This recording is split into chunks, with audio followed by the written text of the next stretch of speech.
अगर आप राजस्थान बोर्ड कक्षा 12 के विद्यार्थी हैं तो आज का वीडियो आपके लिए अति महत्वपूर्ण साबित होने वाला है, क्योंकि आज के वीडियो के अंदर मैं राजस्थान माध्यमिक शिक्षा बोर्ड अजमेर द्वारा जारी जो मॉडल प्रश्न पत्र या कह सकते हैं मॉडल पेपर जो हिंदी अनिवार्य विषय का उस को पूरा हम सॉल्यूशन करेंगे। इसको सॉल्यूशन करने से आपको इस पेपर को पूरा समझने में, अपने आगे की रणनीति बनाने में बहुत ही मदद मिलेगी और किस तरीके के प्रश्न एग्जाम के अंदर आपको पूछे जाएंगे ये पूरा ओवरव्यू इस पेपर को देखने के बाद आपके सामने स्पष्ट हो जाएगा और साथ आप ये रणनीति भी बना सकोगे आगे आपको अध्ययन किस तरीके से करना है। तो ये सारी कुछ जानकारी हम इसके अंदर डिस्कस करेंगे। तो नमस्कार दोस्तों, विद्यार्थियों, मैं हूं अशोक कुमार और आपका आपके अपने परिवार स्टडी 58 में स्वागत है। वीडियो को लाइक कमेंट शेयर जरूर करें और चैनल पर पहली बार आए तो चैनल को सब्सक्राइब करना न भूलें। तो आपका ये पेपर 2.5 घंटे का होगा। ये पूर्णांक आपके 80 अंक का है, बाकी निर्देश आपके सेम रहने वाले हैं। मैं सीधा सा फटाफट आपको इन क्वेश्चन को हल करवाने ले चलता हूँ। इसके अलावा इतिहास विषय का भी मैंने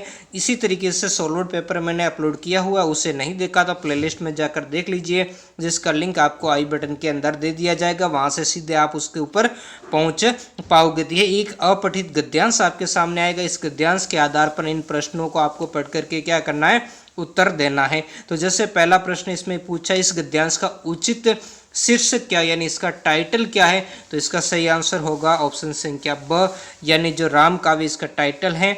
और इसका दूसरा क्वेश्चन है, निम्न में से किस काव्य की अभी तक कोई प्रतिलिपि प्राप्त नहीं हुई है, तो इसका ऑप्शन संख्या राइट होगा और रामचरित जो रामायण है उसकी नहीं प्राप्त। तो ये सारे के सारे इसके अंदर से पढ़ करके आपको देने हैं और नया कुछ भी आपको नहीं करना है।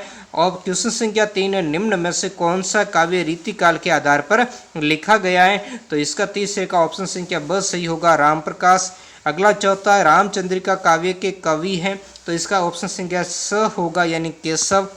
अगला हम इसका पांचवा देखेंगे, निम्न में से कौन सा काव्य संवाद के रूप में लिखा गया, यानी बातचीत के रूप में लिखा गया, तो पांचवे का सही होगा ऑप्शन संख्या अ, रामायण महानाटक। और छठा क्वेश्चन है, निम्न में से राम भक्ति के कवि नहीं है, तो इसका होगा छठे का ऑप्शन संख्या द, सूरदास, जो कि राम भक्ति के नहीं है, कृष्ण भक्ति से संबंधित है। फिर से आगे हम देखेंगे ये पदांश गद्यांश था, उसके जैसा ही यहाँ पर पदांश दिया गया है और इसको आपको पढ़ करके इसके आधार पर आपके जो उत्तर हैं, सॉरी ये भी इस टाइप से लिखा गया, बाकी ये भी गद्यांश ही है, तो इसको आपको पढ़ करके यहाँ पर उत्तर आपको देने हैं। तो इसको उत्तर जैसे यहाँ पर क्वेश्चन संख्या 6, ये भी ऑब्जेक्टिव टाइप के 6 प्रश्न उसके आधार पर थे, बाकी यहाँ पर जो 6 प्रश्न है ये दूसरे इस पद्यांश के आधार पर आपके पढ़कर देने। तो सातवां क्वेश्चन, राम की माता उसे क्या, तो इस ऊपर दिए गए पद्यांश को आपको पढ़ना है और पढ़ करके इसका उत्तर आपको देना है। तो इसका सातवें का जो सही आंसर होगा ऑप्शन संख्या स, राजीवन। अगला है क्वेश्चन संख्या 8 है, राम की शक्ति पूजा में कमल पुष्प कौन चुरा लेता है, तो ऑप्शन संख्या स होगा, महाशक्ति। अगला देखेंगे, राम ने किसको पराजित करने के लिए शक्ति की उपासना की थी, तो 9वें का होगा और रावण को। 10वां क्वेश्चन है, 2 नील कमल हैं, शेष सभी राम किन नील कमलों की बात कर रहे हैं, तो इसका जो सही होगा 10वें का ऑप्शन संख्या अ, नेत्र की। 11वां क्वेश्चन है, नील कमल शब्द में अलंकार कौन सा, तो इसका होगा अ, उपमा अलंकार है। अगला 12वां, ये अबशब्द वाला लास्ट, यानी कुल 12 प्रश्न ये आपके ऑब्जेक्टिव यानी अबशब्द वाले आएंगे वस्तुनिष्ठ टाइप के। तो इसमें नयन शब्द के पर्यायवाची शब्द है, तो इसका 12वें का सही होगा अ, नेत्र, आँख और चक्षु, ये इसके क्या है, पर्यायवाची। अब हम देखेंगे रिक्त स्थान वाले प्रश्न, तो रिक्त स्थान वाले भी एक एक नंबर के आएंगे, यानी खाली जगह भरने वाले प्रश्न हैं। तो इनको सोल्यूशन हम प्रारंभ करते हैं। तो इसमें पहला है, जिस भाषा को बालक अपनी माँ और परिवार के द्वारा सीखते उसे क्या कहते हैं, तो इसका सही आंसर होगा मातृ भाषा कहते हैं, उसे क्या कहते हैं, मातृ भाषा कहते हैं। दूसरा है, हिंदी में लिपि लिखी जाती है, तो कौन सी हिंदी में लिपि है, वो है देवनागरी, ये दूसरे का, ये पहले का हो गया, दूसरे को हो गया। तीसरा है, मेरा घर गंगा पर है, वाक्य में शब्द शक्ति आपको पूछा है, तो तीसरे का आपके इसमें शब्द शक्ति हो जाएगी लक्षणा। चौथा क्वेश्चन है कि शब्द की जिस शक्ति से किसी शब्द के सबसे साधारण लोक प्रचलित अर्थ का बोध होता है, तो क्या बोध होता है, तो इस चौथे का सही होगा अभिधा का, अभिधा का बोध होगा, ये चौथे का सही होगा। पांचवा है, मैं निज रोदन में लाग लिए फिरता हूँ, उक्त काव्य पंक्ति में रिक्त स्थान अलंकार है, तो पांचवे का क्या हो जाएगा, पांचवे का आपके अलंकार हो जाएगा विरोधाभास। क्या अलंकार हो जाएगा, विरोधाभास हो जाएगा। इसको मैं डिलीट कर लेता हूँ। अब आपके इसमें देखेंगे ऑप्शन संख्या जो 6 है, क्वेश्चन संख्या भगवान भक्तों की भयंकर भूरी बिचारी है। तो इस उक्ति में काव्य पंक्ति में भाव वर्ण रिक्त स्थान यहाँ पर 2 दिया, तो भाव वर्ण पहले के अंदर आपके इसमें आ जाएगा आवृत्ति, आवृत्ति के कारण, और दूसरी रिक्त स्थान के अंदर आ जाएगा आपके अनुप्रास। ये दोनों अलंकार है, तो आवृत्ति के कारण कौन सा अलंकार यहाँ पर होगा, अनुप्रास अलंकार होगा। अब हम आगे देखेंगे जो 1 नंबर वाले वन लाइनर या एक पंक्ति वाले जो प्रश्न हैं, इन प्रश्नों का हम सॉल्यूशन देखेंगे, जिसमें पहला है निम्न पारिभाषित। देखो इस वीडियो को ज़्यादा से ज़्यादा अपने मित्रों तक शेयर करें ताकि वो भी इससे लाभान्वित हो सके और अपने अध्ययन को बेहतर तरीके से बना सके। तो सबसे पहले पारिभाषिक शब्दों के अर्थ, मतलब इंग्लिश में ये नाम दिए गए, इनको आपको हिंदी में लिखना, दोनों आधे आधे नंबर के। तो पहला एप्लीकेंट, एप्लीकेंट का मतलब अ का होता है आवेदक, ठीक है। और दूसरा है एक्यूज, एक्यूज का मतलब होता है आरोप, है ना, क्या होता है, आरोप। फिर इसमें दूसरा है संक्षेप शब्द का पारिभाषिक। अब आपको इंग्लिश के अंदर लिखना है, तो इसको हम इंग्लिश में लिखेंगे BRIEF, ब्रीफ, इसको आपको लिखना है। और अगला हम देखेंगे मेढक मंडली का दूसरा नाम क्या था। तो मेढक मंडली का दूसरा नाम क्या था, इंद्र सेना था, या मैं लिख देता हूँ इंद्र सेना। साथ साथ में आप इसको अपने पास में पेपर हो या आपके जो भी नोट्स बुक्स हो उसमें लिखते जाइए, ठीक है। अगला हम क्वेश्चन देखेंगे, चौथा है फीचर लेखन क्या है। फीचर लेखन क्या है, तो इसमें क्या है कि जब कोई लेखक किसी घटना को इस प्रकार सजीव या रोचक शैली से प्रस्तुत करता है तो उसका जो स्वरूप पूर्णतः स्पष्ट हो जाए, इस तरीके से वो प्रस्तुत करें कि उसका स्वरूप, वो कहना क्या चाहता है वो पूरी तरीके से स्पष्ट हो जाए, तो उससे हम फीचर कहते हैं। अगला हम इसका देखेंगे किशनदा की कौन सी छवि यशोधर बाबू के मन में बसी हुई थी।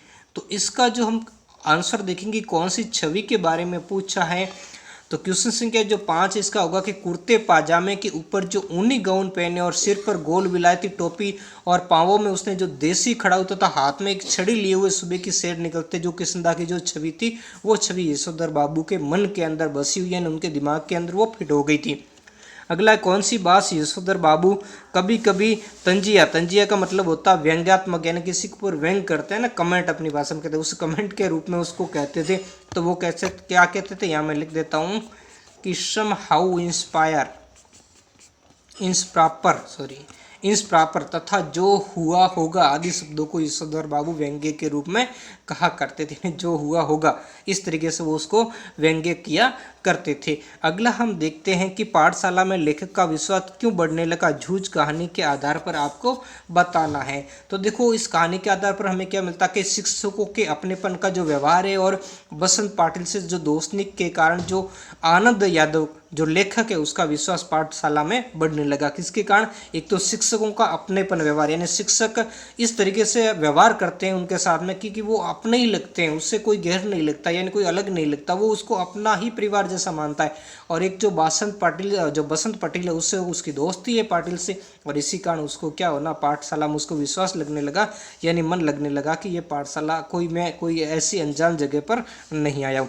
अगला हम देखते हैं झूठ पाठ आनंद यादव के किस प्रकार के उपन्यास का अंश है। तो ये आनंद यादव कौन है, इसका लेखक है, तो ये किस प्रकार का, तो ये उसके एक बहुचर्चित और बहुप्रकाशित मराठी उपन्यास झूठ का ही क्या है, अंश है ये। तो उसका इसी नाम का है झूठ पाठ, उसका उपन्यास, उसका नाम भी ये झूठ ही है, उस उपन्यास का ये क्या अंश है। अगला है लेखक को कब लगा कि उसके नए पंख निकल रहे हैं, झूठ कहानी के आधार पर ये आपको बताना है। तो मास्टर ने जब लेखक से पाठशाला के एक समारोह के अंदर कविता पाठ करवाया तो उसे लगा कि उसे नए पंख निकल आ गए, मतलब वो उस तरीके से उसने जो उद्बोधन दिया उसके बाद उसको लगा कि उसके कुछ नए पंख निकला, जिस कारण से वो ये ऐसा कार्य कर पाया। अगला हम देखते हैं कुंवर नारायण की किन्हीं 2 रचनाओं के आपको नाम लिखने हैं। तो कुंवर नारायण की किन्हीं 2 रचनाओं के नाम हम यहाँ पर लिख देते हैं कि जैसे पहली रचना हम उनकी देख लेते हैं, एक है चक्रव्यूह और दूसरी है अपने सामने। तो इस तरीके से उनकी 2 रचनाएं, उन रचनाओं के नाम लिखने। अगला है हंजारी प्रसाद द्विवेदी का जो जन्म कब और कहाँ पर हुआ था।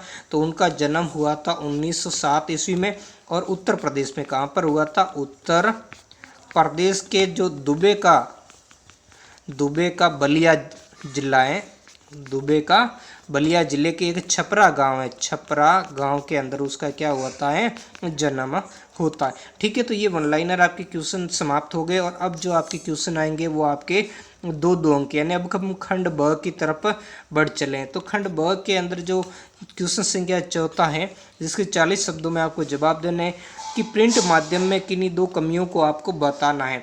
तो प्रिंट माध्यम की यानी जो मुद्रित माध्यम भी इसको कह सकते हैं, जो लिखित रूप से होता है, तो इसको मुद्रित माध्यम की कमी या जो कमजोरी है कि वह निरक्षरों के लिए अनुपयोगी होता है। जो निरक्षर यानी जो पढ़ नहीं सकते, वो तो कोई जो जिनको अक्षर ज्ञान ही नहीं है तो वो इनको पढ़ कैसे पाएंगे जो प्रिंट किया हुआ है। दूसरा है जो प्रिंट माध्यम की एक निश्चित समय सीमा में ही प्रकाशित होता है, उससे हम कहेंगे कि अभी तुरंत अगर किसी को प्रिंट करना है तो नहीं संभव हो सकता, क्योंकि उसको पहले टाइप करना पड़ेगा, टाइप करने के बाद में उसको प्रिंट होने में भी समय लगेगा। अतः इसमें रेडियो, टीवी या इंटरनेट की बातें तुरंत घटी घटनाओं का विवरण उपलब्ध नहीं होता, जबकि रेडियो, टीवी या इंटरनेट में तुरंत ही उसको मौखिक रूप से हम क्या करते हैं, उसको कह सकते हैं, वीडियो के रूप में या ऑडियो के रूप में उसको हम पहुंचा सकते हैं। जबकि ऐसा प्रिंट मीडिया में ऐसा होता नहीं। प्रिंट मीडिया में पहले उसको टाइप वगैरह करके फिर उसको यानी प्रिंट करना पड़ेगा, मुद्रित करना पड़ेगा, फिर वो तो पड़ेगी।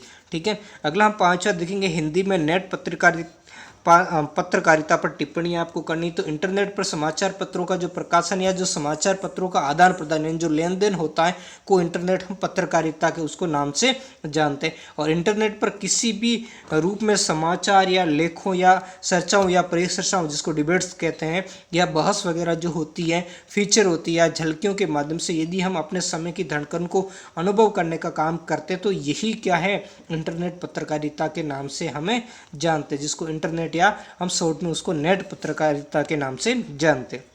अगला हम देखेंगे खेलों की ओर बढ़ता रुझान विषय पर एक संक्षिप्त आपको आलेख तैयार करना है। तो इसमें आलेख के अंदर क्या करेंगे, जैसे खेलों के बारे में पूछा है तो हम इसको लिखना है कि जैसे खेल मनुष्य जीवन के विकास का क्या है, श्रेष्ठ उपाय, इसलिए आज खेलों को शिक्षा के साथ जोड़ दिया गया है। खेलों को और बढ़ते रुझान के कारण आप देखते कुश्ती है, भारोत्तोलन, टेनिस, मुक्केबाजी वगैरह या निशानेबाजी और जो भी बास्केटबॉल, फुटबॉल वगैरह जितने प्रकार के खेल आदि खेलों में खिलाड़ियों को क्या दिए जाते हैं, पुरस्कार दिए जाते हैं, उनको अवार्ड्स दिए जाते हैं। लेकिन इतनी जो विशाल जनसंख्या के देश के लिए ये उपलब्धि क्या है, हम इसको संतोषजनक नहीं है, क्योंकि भारत को यदि खेल जगत में अन्य देशों की तरह आगे बढ़ना, जैसे चीन है, अमेरिका है, ऐसे देश आगे बढ़ते हैं, तो उनके लिए हमें उचित प्रशिक्षण केंद्र तथा आवश्यक बजट का प्रावधान करना पड़ेगा, जिस पर भारत के अंदर बहुत ही कम निवेश किया जाता है। ठीक है, और जिससे भारत के अंदर खेलों के प्रति रुझान, हालांकि आप अभी देख रहे हैं रुझान बढ़ा, जो कि खेल के लिए शुभ संकेत भी है। पर अब पैरा ओलंपिक खेल हुए उसके अंदर अब देख रहे हो, या जो टोक्यो ओलंपिक खेल उसमें भी देख रहे हो भारतीय खिलाड़ी काफ़ी पदक भी जीत रहे हैं। अगला हम 7वां देखेंगे कि कैमरे में बंद अपाहिज कहानी की मूल संवेदना क्या है। तो कैमरे में बंद अपाहिज जो कविता है उसका जो प्रतिसाद किसी पीड़ा को व्यक्त करके जो पीड़ा का क्या प्रदर्शन करना, उसको प्रेजेंटेशन करके दूरदर्शन के प्रचार की संख्या को बढ़ाने के कदम को उसने क्या बढ़ाया, अनुचित ठहराया। जैसे आजकल हम देखते हैं ना समाचार पत्रों में विशेष कर आता है, तथा दूरदर्शन के कार्यों के सोच और स्तर पर भी प्रकाश डालता कि आखिर उसकी विचारधारा कई बार अपन समाचार पत्र तो उसकी ऐसी नेगेटिव चीज़ें आती है जिनका कोई औचित्य ही नहीं होता, और किस तरीके से वो दूरदर्शन पर या फिर प्रिंट मीडिया पर उस पर बहस करते हैं, तो उससे क्या होता है, एक उनकी सोच और स्तर का पता। कविता में संदेश निहित है कि दीन दुखियों की पीड़ा बेचने की चीज़ नहीं है, जैसे आजकल जो प्रिंट मीडिया वाले बेचने का काम करते हैं। और अप्रत्यक्ष रूप से कविता में अपाहिज जनों के प्रति सहानुभूति तथा करुणा का भाव रखने की प्रेरणा इसके अंदर दी गई है। अगला हम देखेंगे कविता एक खेल है बच्चों के बहाने पंक्ति का हास्य स्पर्श आपको करना है। 8वां, तो देखो बच्चे खेलते समय किसी विशेष घर तक ही वो सीमित नहीं रहते, वो कहीं भी चले जाते, वे घर घर जाते हैं, खेलते कूदते, चाहे किसी का घर है, इस बच्चे का घर है, उसके घर, दूसरे के घर चले जाते हैं, यानी वो उनके खेल का एक हिस्सा होता कि वो हिस्से के अंदर उनको पता नहीं चलता कि हम किसके घर जाना चाहिए, किसके घर नहीं जाना चाहिए। तो इससे क्या होता है, उनमें जुड़ा होता, वे समाज में समानता और एकता की क्या करते हैं, स्थापना करते हैं। और कविता भी क्या है, वैसे ही शब्दों का खेल है और वैसे ही लोगों के वो ये समानता और लोगों के सामंजस्य यानी लोगों को जोड़े रखता है।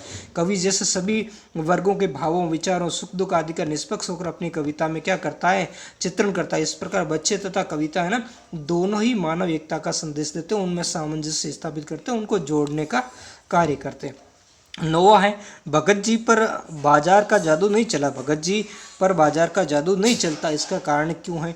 तो देखो, भगत जी एक तो निर्लोभी, यानी निर्लोभी जिनको किसी चीज़ का लालच ही नहीं, और संतोषी है। जो लालची होगा ना, जिसको संतोष नहीं होगा, तो वही तो क्या होगा, उसी पर ही तो बाजार का जादू चढ़ेगा। बाकी जो निर्लोभी, जिस पर किसी का असर ही नहीं पड़ेगा, और जो संतोषी जीवन जीने वाले हैं, जिनको किसी आवश्यकता से ज़्यादा चीज़ों की चाह भी नहीं है, और बाजार में माल बिछा रहता, परंतु भगत जी अपनी ज़रूरत की चीज़ें काला नमक और जीरा खरीदने के बाद बाजार में कोई रुचि नहीं लेते, और आवश्यकता की पूर्ति के बाद बाजार उनके लिए महत्वहीन हो जाता है। इस प्रकार बाजार का जादू उन पर नहीं चलता है।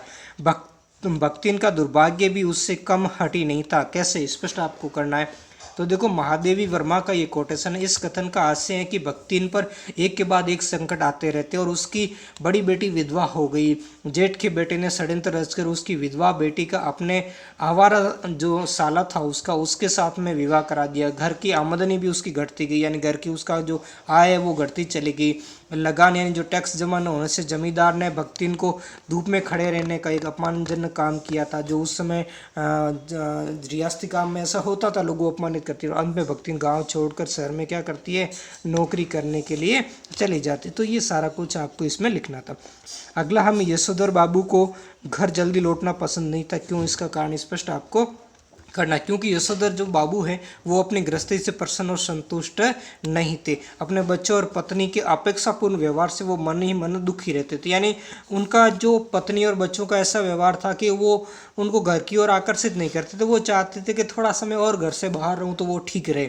यशोधर बाबू अपनी पुरानी जो परंपराओं के भी समर्थक थे, जबकि परिवार के अन्य सदस्य जो आधुनिक परंपरा जैसे आज वर्तमान उसमें रंग के अंदर रंगे हुए थे, और जल्दी घर आने पर किसी क्योंकि बात को लेकर विवाद होने की संभावना, इससे वो लेट आएंगे, अपना खाना वाना खाया और सो जाएंगे। तो इस तरीके से वो पारिवारिक विवादों से बचने के लिए यशोधर बाबू देर से घर लौटते थे, और आकर के फिर अपना जो फॉर्मेलिटी होती थी वो कर करके सो जाते थे। अगला है, यदि आप दत्ताजी किराए के स्थान पर होते तो लेखक की मदद कैसे करते? तो दत्ताजी राव देसाई के पास लेखक और उसकी माँ गई थी।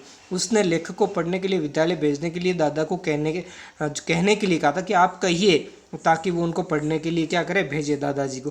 कुछ शर्तों के साथ लेखक विद्यालय पढ़ने के लिए जाने लगा। इसके बाद में तो यदि हम दत्ताजी और राव देसाई की जगह होते तो हम भी यही करते, साथ ही लेखक के दादा को पढ़ाई के लाभ बताकर समझाकर उस लेखक को विद्यालय भेजने के लिए राजी करते। मतलब इस टाइप के ये वर्तमान समय के अंदर आपके, चाहे आपकी कोई एग्जाम हो, उसमें इस तरीके से बौद्धिक प्रश्न भी पूछे जहाँ आप पर लेकर, इतिहास में तो विशेष ज़्यादा, इतिहास वाला आप पेपर देखना, उस पेपर के अंदर जैसे आप जो खंड स आएगा ना, वो जो आपके 4 नंबर वाले प्रश्न, उसमें इसी टाइप के प्रश्न काफ़ी सारे आते हैं। तो हर एग्जाम के अंदर आजकल इसी टाइप के बौद्धिक प्रश्नों का आपका समावेश होता है, जिसमें आपके आधार पर पूछा जाता है कोई, तो ऐसे प्रश्नों को तैयार करना। तो ये आपका खंड ब तक कंप्लीट हो गया।